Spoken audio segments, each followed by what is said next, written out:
Hello everyone, thank you so much for joining me today. Welcome to all my replay viewers and everyone that's coming on. Thanks so much for showing up. I'm going to flip my camera around now so I can talk with you guys better. Hello, my name is Keely, and if this is your first time with me, I am the owner of lovehopeadventure.com. I'm also the owner of IamTheSexTalkLady.com, and I thought I'd mention that today because I have been blogging over there a little bit. It's a new website that I started, and I started it because I want to be able to talk a little bit more openly about sex, and I kind of have to be careful what I say on Love Hope Adventure because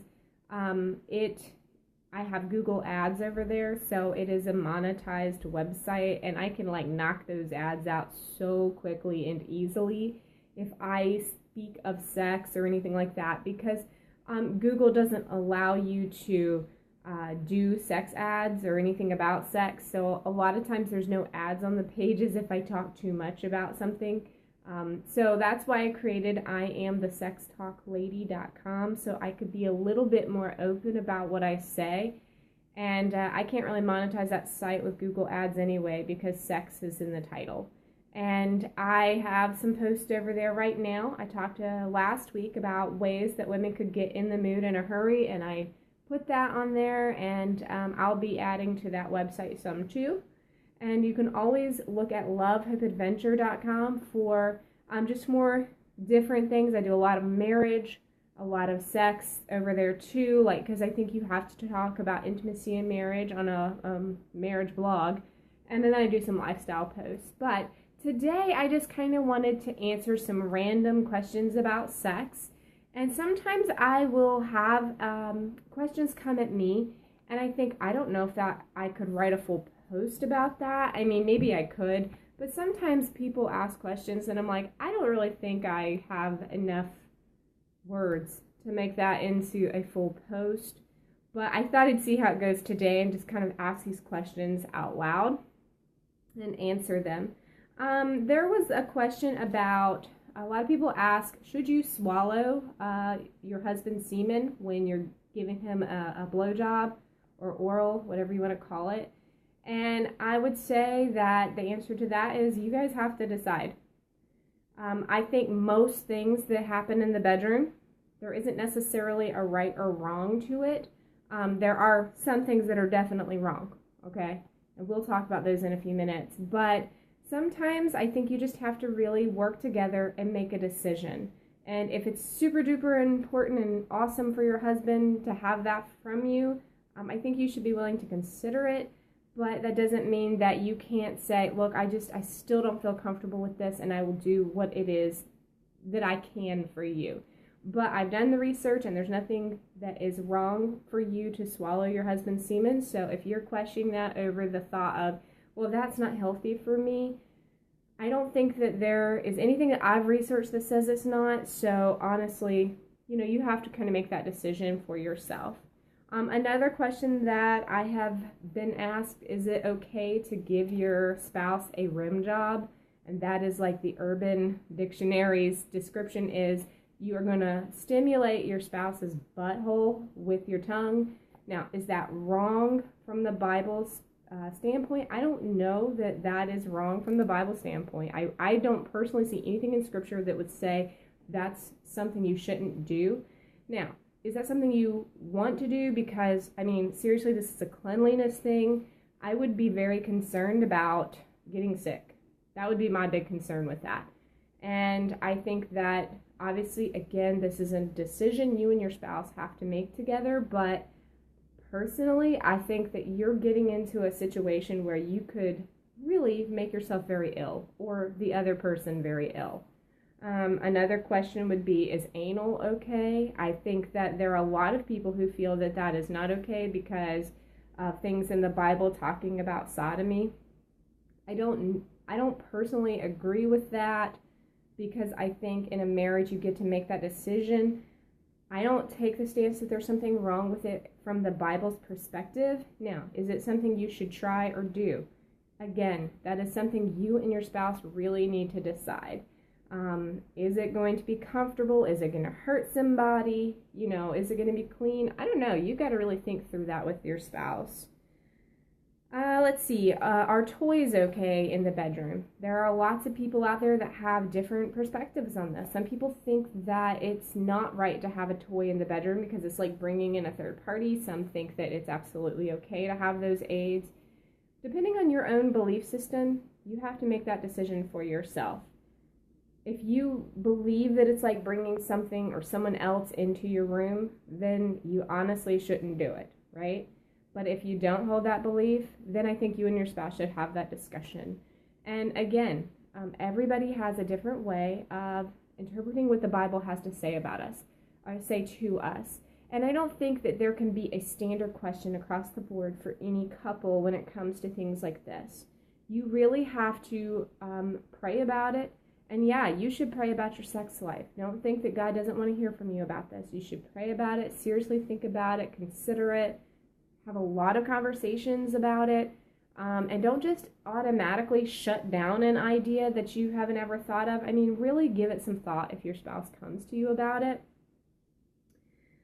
So is porn okay? That is a huge problem in the world. I think that the Bible discourages porn for this reason. We are told that we are not supposed to lust after other people. I don't see as how you can watch porn without lusting after someone, being sexually aroused by those pictures. I think you're bringing a third party into your room with your spouse. The Bible does tell us not to let the marriage bed be defiled, and I think this would definitely do that. I think that porn also, there is a lot of research out there that porn is very unhealthy and damaging to you as a person. Porn can rewire your brain to stop being like sexually aroused by your partner or your spouse, but to train your brain to be aroused only by images and pictures. And somebody on here, Marriage Bed Tips, thanks for sharing my post over at I Am the Sex Talk Lady earlier. He says he fully agrees with me on this.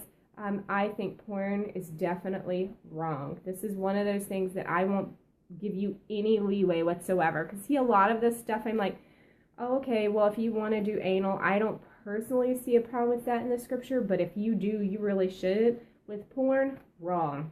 Just wrong. Same thing about bringing a third person into your bedroom.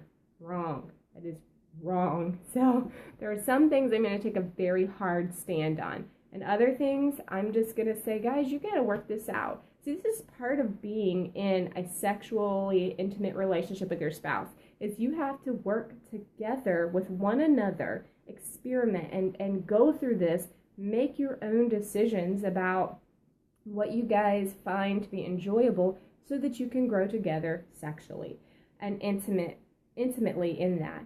I think that one of the questions you need to ask yourself when you're thinking about trying something new in the bedroom is this going to benefit my spouse? Is there any benefit for my spouse? And if there's not, do I want to do it? Or is it because it won't benefit them because they just think they're not going to like it? And maybe if we experimented with it, they would find that they do like it. Or is it just completely degrading to them? Which is why I think porn is also very damaging. There is a lot of degrading things that happen in that line of work. And there are lots of name calling and lots of angry things that happen. It is very damaging to you. And I don't think that choking your spouse, I know that there are people who do this, right? Asphyxia, or however you say it. There are people who think that's okay because it will heighten your orgasm. But look, people, you can hurt the other person that way very seriously. I don't think that's a good idea. I think that just really name calling and being horrible to your spouse, dominating in that sort of way, I don't think that makes you more intimately knit together whatsoever. And your experience in the bedroom with each other sexually, the goal is that you two are to come together, do things that are pleasing to both of you. And sex shouldn't just be about one person, it needs to be about the couple. And there are going to be times when one spouse is going to do something specifically for the other spouse, and it's okay for them to feel enjoyment about that thing that the spouse is doing for them and serving them. But if it is degrading to the other person, if they feel degraded by the act, even if the act isn't necessarily degrading, if they feel degraded by what they're doing, that's wrong. You need to stop, okay?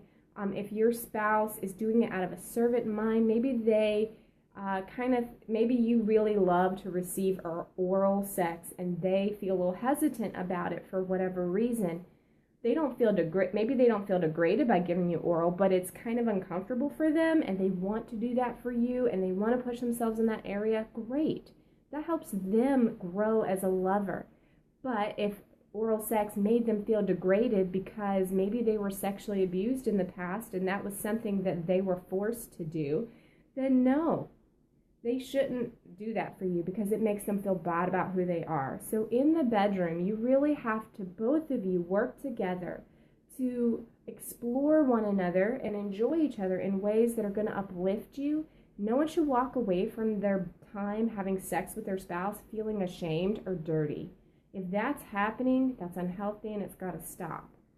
Another question that I get sometimes is masturbation okay? Solo sex? I don't think there's anything wrong with masturbation when the two of you are together and you're doing it together with one another. And I know that there are sometimes people who are maybe in the military or out of town and they're not with their spouse a lot. And the couple has agreed to allow masturbation in the marriage during those times of absence from each other. And there are some people who say, no, they should not masturbate while they're apart. And others will say, as long as they're doing it with one another's knowledge, then it's okay. You got to make that decision for yourself. I cannot answer that for you. I see both sides of that. It's not a position I've been in personally. But I definitely think that solo sex, where you are hiding it from your spouse, is damaging. Anytime you hide anything from your spouse, you are damaging that relationship. So when it comes to solo sex, I don't think that that is a very good idea in general. Now, is there ever times when it would be okay or could be uplifting to the marriage? I think there are definitely times when it could be. But that is a couple-to-couple basis. You have to make that decision for yourself. But I think that masturbating on your own out in another room or away from your spouse leads to a lot of things. Why are you doing it? Are you looking at porn? Are you lusting after other people? Is your spouse just not meeting your needs? All of those things are sinful, whether it's on your end or theirs. If your spouse is the gatekeeper and they don't want to have sex with you and you feel like, well, this is my only way for release. I mean, I was reading Sheila at To Love, Honor, and Vacuum the other day, and she kind of said, look, you shouldn't masturbate to relieve that because then you're just letting your spouse stay in that sin of not, working with them to help meet your sexual needs. And I think in the Bible, we are supposed to serve one another, and we are commanded. Oh, and somebody has a question. I'll answer that in a minute. So I think that, we are commanded to give ourselves to our spouse, and that is part of marriage. And if you didn't want to give yourself sexually to your spouse, I don't know why you got married. Somebody asked, how common are wet dreams for men? And I don't actually know the answer to that. I think that men are probably more prone to have wet dreams when it's been a while. Like if you have been really sexually active and there comes this point when you don't get to have sex for a couple of days or a week, your pattern is off, I think men are much more susceptible to wet dreams. I don't know how much on average that happens for guys who aren't sexually active. And I know that JD from Sex Within Marriage was on here earlier, and he actually might have an answer to that because he's like the best researcher that I know. He just researches all this cool stuff. How common is it? I don't know. Personal experience, obviously I'm not a guy. But I will tell you that I have dreams about sex more often. Like if we have been sexually active like normal, our normal number of times, and then something happens and we can't have sex for a few days or something like that, I'll have those dreams more. And when JD says that he has not done a survey on wet dreams, so no stats are readily available for that. So I think possibly he could do that. And if your husband's telling you when he has them, that's great. I don't think there's anything wrong with a wet dream. You cannot control that. I think it's just your body telling you that you need that release and you need to be with your spouse. And like I said, my dreams like that tend to happen if we haven't been able to be together for a couple of days for whatever reason, whether we're, I don't know, just things got crazy. I definitely have those things happen. Another thing that I get asked sometimes is, how often should you be having sex in a week? Gosh, again, this is really between you and your spouse. Sometimes I'm very much amazed at the things people will question or search out, because I feel like, I'm glad that people are asking the question, but sometimes I think they're asking the wrong person. I don't think that they need to ask Google how often they should be having sex in a week. I think they should be asking their spouse that. Because how in the world is a blogger who's never ever met you going to be able to tell you how often you should be having sex? That is a decision that you and your spouse got to get together and make. You need to ask your husband or your wife, ask your spouse. And I would personally suggest that if you are the lower drives, I think a lot of times that people will ask this question when they're feeling a lot of pressure in the bedroom. So maybe they have a higher drive spouse who's expecting it every day or more regularly than the lower drive spouse wants it. And so they go to Google and they're like, Google, tell me, how often should we have sex, so that I have something to go back to my higher drive spouse and say, look, they don't have sex every day or as often as you're wanting it. No, you can't do that, because then you make your spouse feel bad. You make the higher drive spouse feel bad about their sex drive. And we should always be finding ways to encourage and uplift our spouse in our sex lives. And so when it comes to how often should you be having it, okay, so JD says their low drive spouse has told them they're broken for wanting sex too much. That happens. And you might even communicate that to your higher drive spouse without meaning it. If you are turning down sex pretty regularly, or even once a week, or putting it off or postponing it, you really send that signal to your spouse that their drive is way too high and that there's something wrong with them, even if you don't use those words. And I understand it not being on the same page all the time with sex drives. It's the same thing. Like, sometimes my husband's going to be starving and I'm not, right? Does that mean I don't go take him and get him something to eat because I'm really not that hungry? No. I have to work with him, and we have to understand his needs in that moment, and the same thing happens in the bedroom. So if the other person has this need, whether it's emotional or physical or whatever, as their spouse, you should be working with them to meet that need. And particularly when it comes to sex, you don't want them getting that need met elsewhere. So like with the analogy of my husband being starving and I'm not, well, he can go get his own food. He doesn't have to rely on me to get the food for him. But when it comes to sex, he does. And I want him to. I don't want him to go get that need filled elsewhere. So I think that when you're trying to decide how often should you have sex in a week, a couple needs to work on that together. If you are the lower drive spouse and you're thinking my spouse wants to have sex too much, you got to work with them and understand that every night you don't have sex with them when they are really strongly desiring it, you are not meeting their needs and frustrating them completely. It would be like putting your kids to bed hungry. Like, just sleep that off, right? We wouldn't do that. Another question I'm asked is, are pics and videos okay in the bedroom? Because a lot of people think that pictures and videos in the bedroom are too much like porn. Okay, so on my website, lovehopeadventure.com, I have a bedroom game that gives you prompts of pictures and or videos that you can take. So I'm not personally against that, obviously, because I created a bedroom game that features that. However, I do think that you have to be careful. First of all, who can access these pictures and videos? Now, there are some apps out there on the market that are passworded, and you don't have to worry about, a kid getting your phone and pulling up your gallery and being like, whoa. You don't have to worry about like that movie. I've never seen this, by the way, but the movie, the sex tape, the premise is that this couple made a sex tape and it got uploaded to the cloud or something. So you definitely have to be concerned about privacy issues.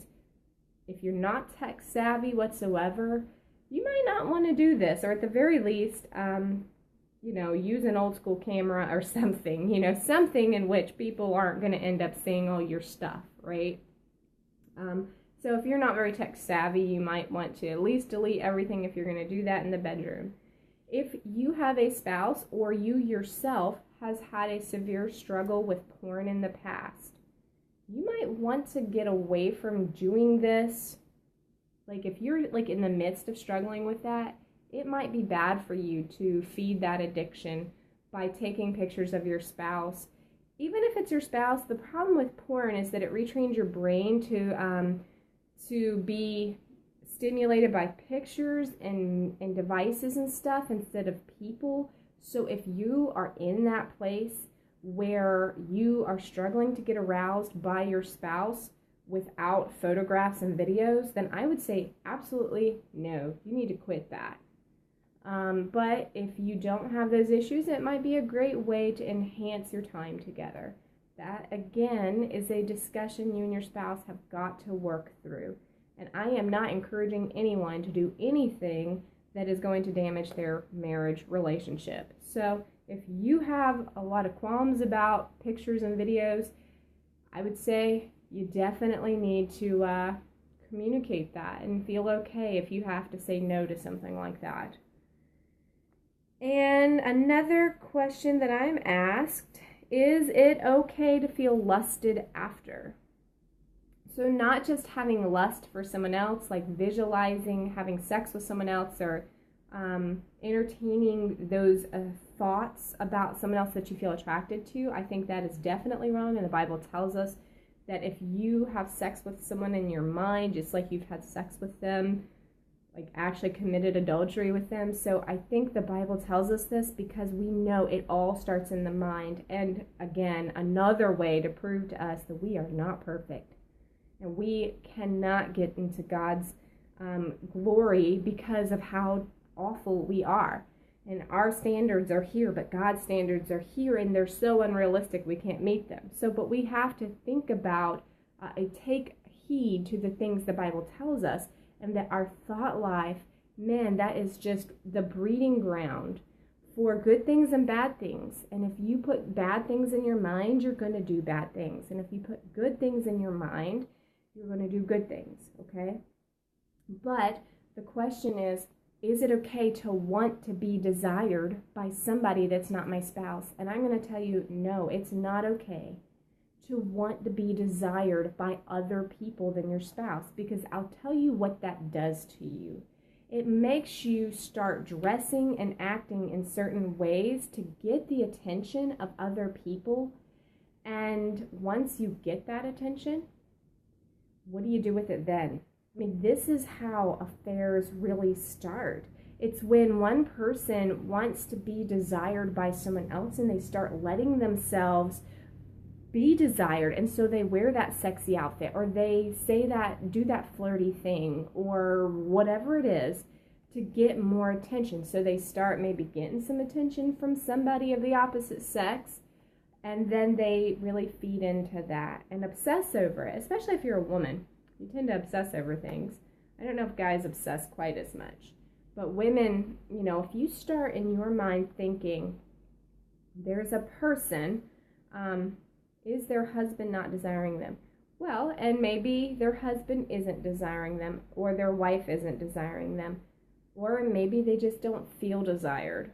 I don't know. There's so many things that go on with us. I think when we feel insecure, we turn all of our thoughts in on ourselves, and that just is asking for trouble. So I think when you are wanting someone to desire you, and JD says the Manosphere blog suggests getting outside interest to scare your spouse to giving them more sex. That's a bad thing.